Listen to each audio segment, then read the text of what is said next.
Hi, I'm Jamie.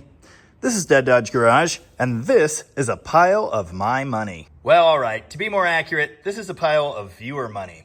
So I want to do something I don't normally do, and right at the beginning of this video, I have to say thank you very much to my members. Your generous contributions have really kicked this build up a couple notches from where it would have been otherwise. If you've been following along with the channel for a while, then you're probably aware that I am a big lover of the small block Chrysler engine. You're probably also aware that I've built a bunch of these things over the years, and many more big blocks than that. But something I had never done is sent an engine block to the machine shop to be fully worked over for myself. And for this project, that changed. In fact, I did it twice. Now, the main point of this video is to lay out all of the components. I have explained this build once before, but it's been a while and some things have changed, so I want to go over all of that again. If we're lucky, we'll get a few things put together, but I wouldn't expect a fully finished 273 by the end of this video. This is my 1966 Plymouth Barracuda drag car project, which I affectionately named the Garbage Can Cuda. I've done a bunch of videos on this car over the last couple of years, getting it to the state you see it in now. Nothing much has happened lately, although it is currently missing a rear axle. The driving idea behind building this car is to put something together that looks like it should have been racing in 1970. It'll have period lettering and as many period speed parts as I can muster. I wanted to build a 273 for this car for several different reasons. First, like the 318, it's definitely an underdog, and everybody appreciates an underdog. Second, the 273 is the only V8 that would have been available in this car from the factory. Third, I've been impressed by every single 273 I have ever experienced. For the small cubic inch size, these engines deliver. And all of the ones I've messed with have been the low compression 2-barrel versions, like the one here in my 64 Dart GT. Although it is currently wearing a 4-barrel carburetor, that's a lie. This is the basic low performance 273. But there was a factory high-performance 273 as well, starting in 1965. This was called the Commando 273 in Plymouths and the Charger 273 in Dodges like my Dart. The defining feature of this engine was a higher compression ratio, which was achieved with a domed piston much like this one. Also, of course, it had a 4-barrel carburetor and some other nice pieces. There actually was an even higher performance, little-known version of the 273 known as the D-Dart engine. This engine powered the factory super stock darts that were fielded for drag racing in 1966. In many ways, the build I'm undertaking here is mimicking the D-Dart. I'm going to take it a little bit further than that, and we'll get there. In an early Engine Wednesday video, I showed a terribly rusty 273 block and explained my intentions to hone that block and do a very cheap rebuild with that for my racing effort here. I literally pulled that 273 out of a scrap pile because it was loaded with this set of TRW reproduction high compression 273 pistons. These are forgings from many, many years ago, the earlier mid-70s, I believe, and I've been looking for a set to build a 273 with for quite some time. Unfortunately, and I know this will come as a shock, those pistons really aren't any good. They do have a set of factory floating pin rods, which have been ground, as you can see there, because race car, and I may still reuse these in the future. That particular 273 block had already been overbored by 30 thousandths, and it was not going to clean up at 40 in any cylinders. Essentially, it had to go to 60, and the two with the worst rust wouldn't have even cleaned up there. So I would have had to sleeve it, which is just a ridiculous expense. So I grabbed this perfectly good engine, which previously had a stock bore out of the pile, tore it down, and sent it to the machine shop. Yes, well, I really wanted to save that blue 273 block because it did belong to well-known Pacific Northwest Mopar racer Dave Wren. It just wasn't worth it. All we have to remember it by is this box of garbage the machine shop sent back, and also a set of main bolts that have the attachment points for a windage tray, which is good. I needed that. Oh, also this set of V8 engine mounts. Yeah, that was 50 bucks well spent. Anyway, this second 273 block cleaned up at 30 thou, no problem. For the life of me, I can't remember if this is the forged 273 crank from that engine or if it's another one that I got at the same time.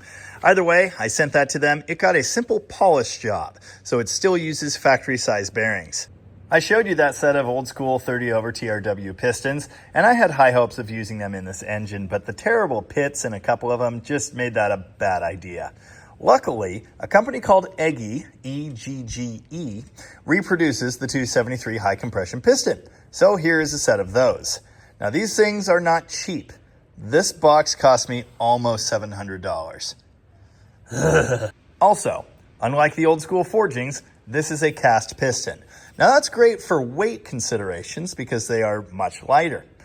For ultimate all-out power production, maybe not so much. But remember, this is a 273. We're probably not going to make 400 horsepower with this thing. I think the cast pistons are going to be fine. To those pistons, I'm going to be attaching this set of scat rods. Now, these are a relatively low-line rod. I don't know that they're going to want to do what I want to do, but the other option was some polished stockers, so I think this is probably the way to go. These do have nice ARP hardware. They're nice and smooth. Obviously, they're bushed. They look pretty good to me. Now, my friend Dan at my favorite machine shop, Johnson Machine, who set this engine up for me, laughed when I asked him if he thought these rods were good for 7,000 RPM. Well, we're going to find out the hard way together. I've assembled one piston and rod assembly already. Notice these use these little clippy thingies instead of spiral locks, which I hate. These pistons are marked left and right, and I assume that's because the valve reliefs are shaped slightly differently. Not that I can tell any difference at all just by looking. Now, if you want to buy this piston, the part number is L2222. Incidentally, that's basically the same number as the old TRW piece, L2222N. The scat rods are part number 26123. I'll be sealing those pistons with this set of Hastings Molly rings. They are obviously in the correct 30 over size. We will be double checking the gaps later, and something tells me I'll be doing some grinding. These were somewhat hard to find. Eggy actually had a set, but they wanted a considerable amount of money. Johnson found this set for something like $100. I'm probably going to continue pronouncing it incorrectly. Anyway, they own the rights to Cleveite bearings, and that's what we've got here. Again, these are in a standard size to match our crankshaft. I believe these are standard half-groove bearings. I happen to have a stash of factory-size main bearings for 318s and 273s, and I could dig through here looking for some extra halves to use to create a full groove set. I'm probably not going to bother with that for this engine. Stock replacement, factory-size rod bearings. Nothing special at all. Now, there are a couple more important details in the bottom end of this engine. I'm going to be using a factory-style windage tray, and I need the bolts that mount that. This is the only set I have, which is why I didn't put them in Mark's 318. Notice it's much like a regular bolt, but it has this shoulder on top with much smaller threads. 4 bolts mount the tray onto 4 of these main bolts. As we learned with Mark's engine, there actually is a main fastener length difference between 273 318 and 340 as well as 360. And here is that difference so you can see it. The shoulder is much longer on this bolt because it's only meant to go in a 340 or a 360. Recall we had major fitment issues with this universal set of Milodon main studs because they are so much longer than the 318 bolts. But the difference between the two factory styles of bolts is only about that much. And because the main bolt holes are drilled and tapped further down than they need to be, these actually fit in our 273 just fine. Allow me to quickly amend that statement. Not all of the main bolt holes are deep enough, so I'm either going to have to tap them further as I did on Mark's engine, or we might just get some hardened washers to put in here. Yeah, that's not even enough for this guy. Wow. Okay, again, I'll be taking a tap and running those threads a little bit deeper. Even with that solved, there's actually an additional consideration. Because the difference between the bottom end of a 273 318 and a 340 that necessitates the different main bolt length is the height of the main caps. Because of that, when we do get these bolts to fit, they're going to be farther down than in a 340. And I'm going to have to space the tray off of the bolt heads to get everything to fit. In the comments section on a previous video discussing Mark's engine, seen here not quite finished, but closer to finished, I was asked if the addition of a windage tray was worth all of this trouble. In a word, yes. In a few more words, dyno tests on even lower power engines, much like the ones I build, have shown that the addition of a windage tray can free up something like 10 to maybe even 15 horsepower. And when you've only got like 300 horsepower, 10 is a lot. So even though it requires a ridiculous amount of work and some repair, yeah, I really do want to run this tray. I'm planning to use this ridiculous custom-built deep sump small block pan I got from Rooster. If this were a street car, that sump would be a skid plate, and that would be a big problem. But it's not. It's a mostly dedicated drag racer that may occasionally see the street, but not much. And also, the stance of the car in the front is going to keep the nose high. That pan should never see the pavement, even when coming down from a wheelie, I hope. This does have a deeper sump which can be used for more oil capacity, but almost better than that, it keeps that oil further from the crankshaft. Apparently, the dent at the front of the sump is intentional. It's supposed to scoop air and use that air to cool the oil as you're moving at high speed. Because drag racer, I don't think this is all that important, but it's kind of neat. I'm going to use this fancy fluid damper. I never would have gone out of my way to buy something like this, but I haven't, so we'll put it on there. Moving upward in the engine slightly, we come to the part of the equation that I was not at all sure of until just today. I finally decided on a camshaft, and with that decision made, I kind of know the way the rest of the build is going to go. This is an NOS, new in box, Mopar purple shaft, camshaft, and lifter kit. The part number for it is P4120233. Now, unfortunately, like all other Mopar Performance purple shaft cams, these are no longer in production. However, there is still an old listing on Summit Racing, so we're able to see the specs there. Advertised duration of 292, that's exhaust and intake lobes the same, and a lift of 508 thousandths, just over half an inch of lift. Duration at 50 thou tappet lift tends to be a more useful number for comparing camshafts, and that comes in at 248. The lobe separation angle is 108 degrees. That cam is really not far off the thumper that I have in the 360 under the hood of the Demon currently. And I always figured that would be huge and ridiculously excessive for this 273. However, it turns out that the special camshaft for that D-Dart 273 I mentioned earlier is really not far off of this. It's slightly less duration at 284 degrees intake and exhaust, and it's got a split lift of 495 intake and 505 exhaust. Not much smaller than what we've got in this purple shaft. Now I'll tell you right now, this cam is going to decimate the bottom end torque performance of this 273. The specified RPM operating range is 2800 to 6200, but I will bet you they figured that for a bigger inch engine. If this was a street engine, this would be a terrible choice. If this was in a heavy car, it would be a terrible choice. If it was going to be run in front of an automatic, particularly with anything approximating a stock stall converter, it would be a terrible, terrible choice. And if it were going to be run with like a street gear, maybe a 323 in the back, awful. But my use case is nothing like that. I'm pretty sure when I'm done, this Barracuda is going to weigh something like 2,400 pounds, maybe less. This thing has a 4-speed. No torque converter to contend with, and I can launch at whatever RPM I want. Probably like 5,000. And in the back, it's going to have 48 gears. The cylinder heads and the valve sizes, which we're going to talk about in a minute here, are absolutely going to be the limiting factor. This camshaft should allow this engine to go where I want it to go, which again is something like 7,000 RPM. I don't know that we're going to get there. A more modest camshaft would likely be a better way to go here. We could get more usable low-end torque. That's not what I want. I think this gets us there, and the fact that it's almost the same as the D-Dart cam tells me this is probably a good idea. Because this is a cam kit, we've also got a full set of NOS small block Mopar hydraulic lifters. Now the 273 in these years was a solid lifter cam engine, and that would be my preference, but these are here. I know we can rely on these, and because we'll have adjustable rocker arms, we can set them up at 0 lash or just beyond that, and we should have no valve floating issues. The kit also comes with a bottle of Mopar Performance cam lubricant. It's leaking slightly. Solidifying that decision makes several other decisions easy too. See, I was originally considering wacky things for this build, like a roller cam and a gear drive. Thankfully, we're not doing any of that ridiculous expensive stuff. We're going to run the old school camshaft, and I'm going to time it with an old school dual roller chain. This is a Coyce 3-way adjustable. I've had it new in this box for, I don't know, a very long time. So obviously it needs a bit of a cleanup. The chain looks nice, but the gear's a little crusty. Amazingly, the box for this says made in USA on it. So I'm happy about that. And now we move a little further upward to the cylinder heads. I did a video some time ago, again on Mark's engine, where I extolled the virtue of factory 273 and 1967 318 closed chamber heads.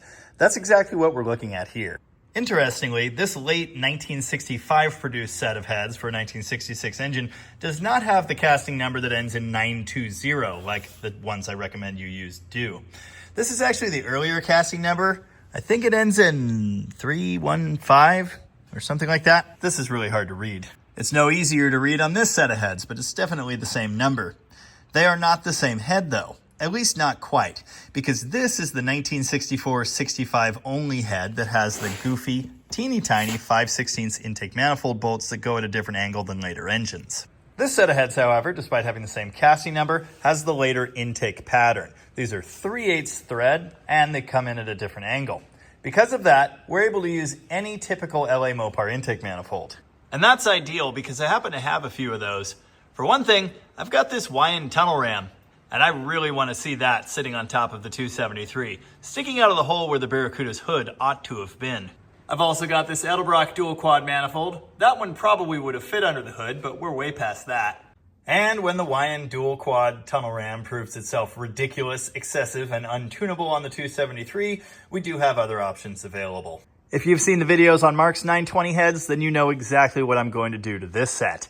I'm going to give him a basic port job, a bowl blend, I'm going to block the crossovers, and in general, I'm going to clean him up as best I can. Speaking of cleaning up, Alan already has hours into these things. He got various valves unseized, he knocked all of that apart, he cleaned and scrubbed the ever-living crap out of them. We're not quite done. I think these might actually get sandblasted at some point. I'm also going to file the valve cover sealing surfaces just like I did on Mark's heads, and who knows what else these are going to need. I am hoping to avoid a machine shop trip this time because that always gets so expensive. That means no hardened seats. We're just going to lap these, and I'm sure that'll be fine. I was looking for a set of these heads high and low for quite some time. This particular set came from Tim. Thanks, Tim. He brought these along with the rest of a horribly seized 1966 273 engine all the way from Northern California. Tim's contribution to this project actually go way beyond that too, because he supplied me with a whole bunch of 4-speed cores and some rebuild parts, in addition to some kind of trick go fast stuff.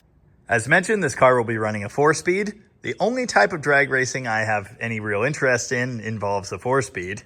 Well, with maybe one exception. Anyway, in a future video, I'm going to be fully building from top to bottom, front to back, a Go Fast 4-speed, purpose-built for this Barracuda. So look forward to that. Now again, the main improvements we'll be making to these heads are just basic cleanup things. You can see hard edges like this below the seats in most of these ports. I always go in and smooth out these goofy points around the valve guide, and I will gently roll off the edge of it there.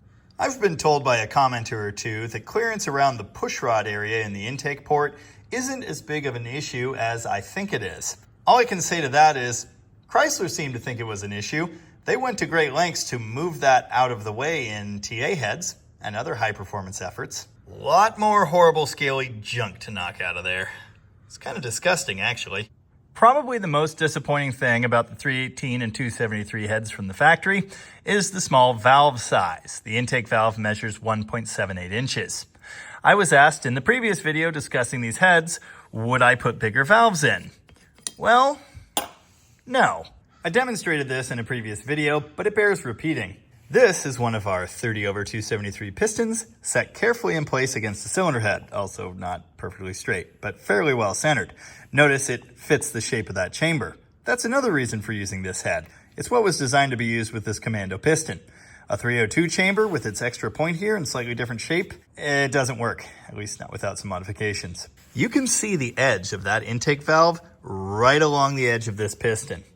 Here's what that valve looks like at roughly 508 thousandths of lift. Note, it's not shrouded by the chamber in the head, but once that extends down into the cylinder, it is certainly shrouded by the cylinder wall. And that's a stock valve. Let's say we want to put the larger 198 360 valves, or even the giant 202s in this thing. They're going to be in the wall of the cylinder. So to make those fit, we would have to add a little scallop cutout. Even with that cutout at the maximum size possible, that valve is always going to be slightly shrouded. I don't really think there's enough gain there to justify all of that work. Obviously, I don't own a flow bench, and I don't know anyone that does. I have dug around online trying to find various usable figures for these heads, and I came up short. I did find some flow bench numbers for 302 heads, which aren't all that unlike these. They do have a more modern port and chamber design, but the two are vaguely similar. In non-ported form, the 302 head flowed about 170 CFM at 500 lift on the intake side, and in fully ported form with 202 valves, they flowed approximately 246 CFM. In the same forum post, I did find another commenter who had installed 188s in a set of these heads and achieved 228 CFM around 500 lift. Now, what does all of this mean for our purposes? I'm fairly certain if we port this set of heads and we stick with the factory valve size, we're probably going to end up with something over 200 CFM, but maybe not all that far above it. This will absolutely be a limiting factor for horsepower production. But how much of one? Well, I don't know. But I dug around on the internet some, and I found a somewhat vaguely reliable formula. This is very overly simplistic, and there are a lot of factors involved. But a super basic rule of thumb some builders use is double your cylinder head flow number, and that's going to be somewhere around your power potential. So if we've got a cylinder head that flows approximately 200 CFM on the intake side, we can make 400 horsepower. First, I don't think that's going to happen. Second, that would be amazing. And in a car that weighs almost nothing, great. So hopefully that explains why I will not be putting bigger valves in these heads. It's just not worth all of the trouble, all of the machining, and the extra expense. At least not at this stage of the game. Now, I will not be using the original valves out of these heads because they look like this. They're rusting to pieces. Instead, I'm going to use these original valves out of Mark's head, which I put a bunch of time into cleaning up just to ultimately not use them when the machine shop told us that, well, they're old and slightly crappy, and new valves aren't all that expensive. Perfect for me though. Now again, just as a reminder, I've already done a whole video explaining exactly what I'll be doing to these heads, so I'm not going to rehash any of that. Next time you see them, hopefully they're just done and ready to bolt on. I should mention I'm planning to use these valve springs. Now these are out of some crazy high performance 340, and they actually have inner springs. I'm not sure I'm going to need those at all for this application. I need to have these tested. We'll figure out what kind of spring pressures we're working with and make sure they're suitable for this cam, with or without those inner springs. If not, I'll dig around for something else. Now for rocker arms, we need adjustables. Even if we are running a hydraulic camshaft, this is an essential piece to ensure we have no valve float issues. I was considering using some fancy roller rockers for this build, but again, given the other decisions I've made with regards to the cam, we're going to run these stock 273 parts. I have several sets of these in really terrible shape. I pulled this nice, totally runnable set out of the 273 I rebuilt in a video like over a year ago, which was initially supposed to go in my 67 Valiant I no longer own. This engine is going to give up a whole lot more than just rocker arms too. Hardware, timing cover, possibly push rods, more on that in a second. There's a lot of stuff here that I'm going to need. I've been hoarding these 3/8 push rods with the cup necessary for adjustable rockers for quite some time, intending to use them on this project. Unfortunately, the 3/8 ball end does not fit in these lifters.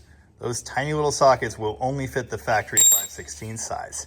You know what does fit those 3/8 push rods perfectly? Factory 273 solid lifters, of which I happen to have a perfectly good set. Solid and hydraulic lifter camshaft profiles tend to be slightly different. I would never advise that anyone do this for a normal driver, something they want to go 100,000 miles. However, I have read about people doing this for strategic reasons in racing engines, and this might just be something to consider. We'd eliminate any possibilities of hydraulic lifter issues at the same time, and the lash required for the solid lifters would slightly reduce the size of this camshaft effectively by having that extra little gap there. We would also have the option of changing that lash strategically to slightly tweak the cam's profile. And again, the big push rods fit. So this is definitely something I'm going to consider. Above those adjustable rockers, I'm going to put a set of these super cool finned MT valve covers. And I'm going to attach them with T-handles because I know everybody loves T-handles. There are a few more important small ancillary parts. One of those is the oil pump drive. Notice this one is pinned because race car. Also, we've got a 90-degree oil filter adapter. This is necessary for the A-body if you want to run the tall 51515 filter, which I do. This is the 273's stock cam retainer.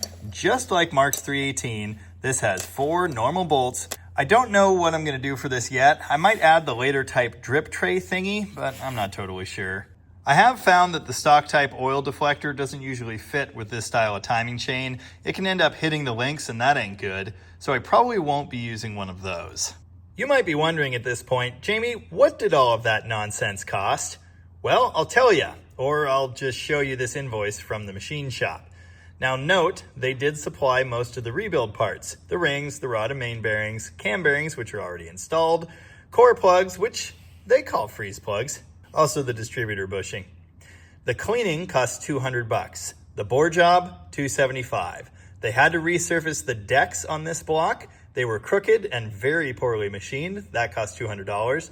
The polish job on the crank was $100, $50 to set the pin fit on the rods and the pistons, and $250 for the balance job. Oh, I didn't mention I had this thing balanced, did I?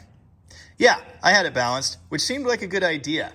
All of that, plus a couple small fees for freight and shop supplies and sales tax, totaled $1,639, which is more than I have ever spent on any engine by a lot. More than I've ever spent on any engine by a lot so far. Then you do have to figure in again the $700 for Eggy pistons and the scat rods, which I did not pay the full price for. They came in a lot of parts from an estate, but I think I paid like $100 for them. I'm sure I gave Tom $150 for this cam kit, something like that. And still, there will be more. I don't have gaskets for this engine yet. I certainly don't have the special 273 head gaskets, and I don't know if I'm going to be able to find any. More on that later. There will certainly be more expenses like oil and a filter, and the list goes on. But I think at this point, I've got about $2,500 into it, which is either a whole lot or not very much, depending on your perspective. Oh, I don't have an oil pump yet. Remind me to buy one of those. I think that pretty much covers everything that's going in this engine, which means the only thing to do now is build it. Well, after I fix those main bolt holes anyway. I sure feel better about doing this now before there's a crankshaft in the way. There you go. A quick run down both of those holes with the 1/2 inch by 13 tap, and these now bottom out. The washers are tight. Bam! They all fit. I know I've mentioned in the past that I'm a hoarder, and that's true. I was really hoping to find a rear main seal in this hoard so I could install the crank tonight, but no such luck. Only 2 front seals, various dried out cork gaskets, a whole bunch of water pump gaskets, and some valve seals, which I'll definitely need later. So I ordered a full gasket set from O'Reilly. There goes another $100. And the unfortunate thing is the head gaskets in that set are not going to be the special 273 pieces. You pretty much can't buy those anymore, and I'm really not sure where to get any. Those head gaskets have a special shape around the chamber. It's not a full circle, it's got like a flattened side here, and in general, the size is a little bit smaller and more suited to the 273 chamber. The typical gasket is designed to fit the biggest bore in this engine family, whatever a 60 thou over 340 is. It's quite large, and it will actually drop the compression on this engine a measurable amount.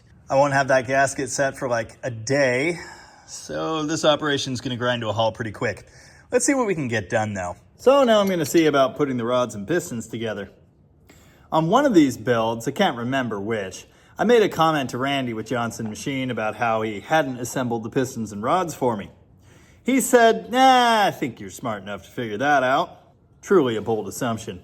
Anyway, I will say, I vastly prefer these circlip thingies to the typical spiral lock you'll see in modern pistons. I'm going to put one of them in to start with. Obviously, we need to make sure it locks in like that. I'm going to grab my oil can, wherever that's at, and pre-lubricate the pin and the holes in which the pin goes, both in the piston and in the rod a little bit. Nice. I use engine oil for assembly. I do this because you get a good feel for things. That engine assembly lube stuff has its place, but if you use that on parts like the bearings, for example, that can make it harder to turn the engine, and you don't get the same sense of what things are going together like. I like using engine oil for its lower resistance in that manner. Because my machine shop is awesome, they did verify the pin fit is correct in both the piston and in the rod. That will ensure proper movement between those parts, and we shouldn't have any issues with galling or seizing pins. I could grab a pair of pliers and squeeze these with that, but I'm not gonna. Nice. Yeah, just make sure it locked in the groove. Good to go. Now I only have to do that 6 more times. Okay, fine, I got pliers. Substantially easier.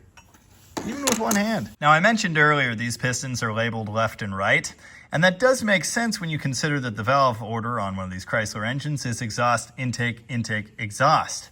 So it stands to reason that the intake valve reliefs would be larger and they would need to be under the intake valves.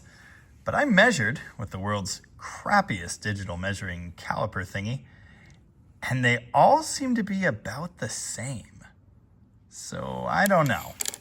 Looking at rings now, to balance this engine, they would have had to pull out 1 cylinder's worth of rings and weigh them, and can't help but notice that the top and second rings got mixed up. Remember, pay attention and examine all your parts closely.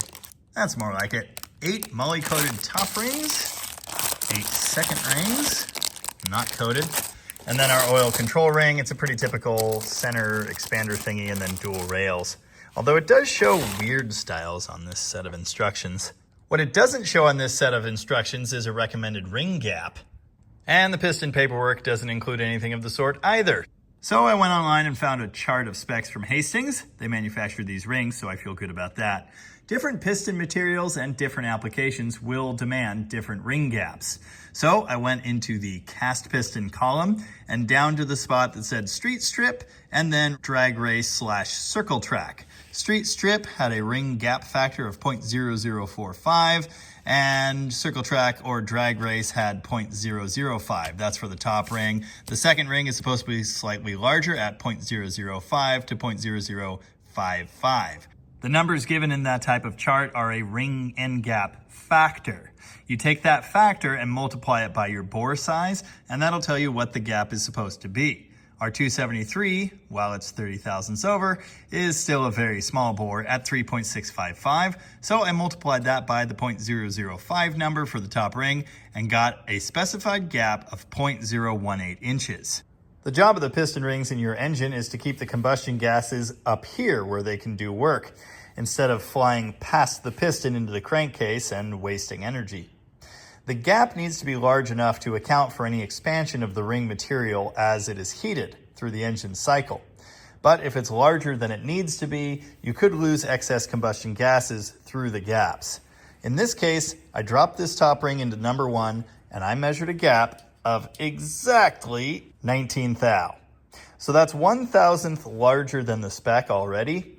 I'm not too worried about 1,000th. If it was 1,000th smaller than the spec, we probably would have ground it. Now I'm going to check all of the top rings. When you're checking piston rings in a bore, it's typical to use the piston to press the ring down evenly. However, with my irregular shaped domed piston, that just kind of doesn't work. I even tried to do it both directions and it just ended up weird. While the ring was crooked though, I decided to check the gap, then straighten the ring and check the gap again. You know, for science. How important is this exactly? With this ring cockeyed slightly, the gap measured 20 thou. With it squared in the cylinder like this, it measured 19. So apparently this is good for like 1,000th of difference in your reading. It's important to check every one of these gaps due to variations in boring and variations in ring production. I've got 19 thou on number 3, 20 thou on number 5, 19 thou on number 7. The even bank top rings measured 19 thou in that gap all the way down. The spec for the second rings is 20 thousandths, so I checked every one of these with the 20 thou feeler gauge. Most of them were just about perfect. A couple were a little bit loose, and this one was just the tiniest hair tight, to the point that I'm not even going to worry about it. I checked the oil rails. Yeah, we're good. And now it's time to install some rings. I've already done the oil control rings. Those are very straightforward. You put in the center section, and then you put on the bottom rail and then the top rail. Now it's time to install the second ring, which again is the one without a coating. And I did notice the second ring has a dot, which indicates up. They don't always have that. Sometimes they'll have a beveled edge that you can look for, which this one does. That goes downward. Different designs can go in different directions. Look for the dot. The top ring does not seem to have any markings whatsoever. I recently started using the correct ring expanding pliers to put rings on pistons.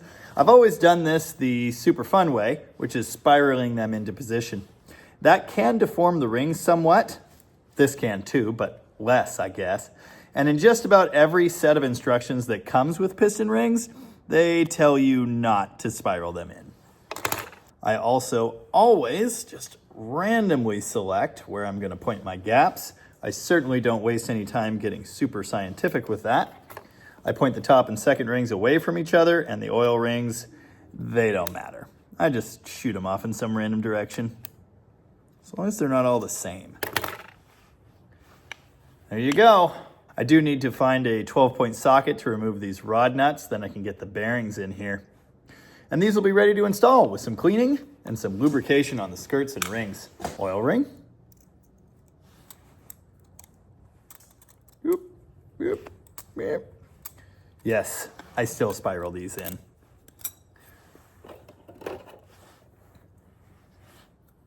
Gap that way. One gap this way.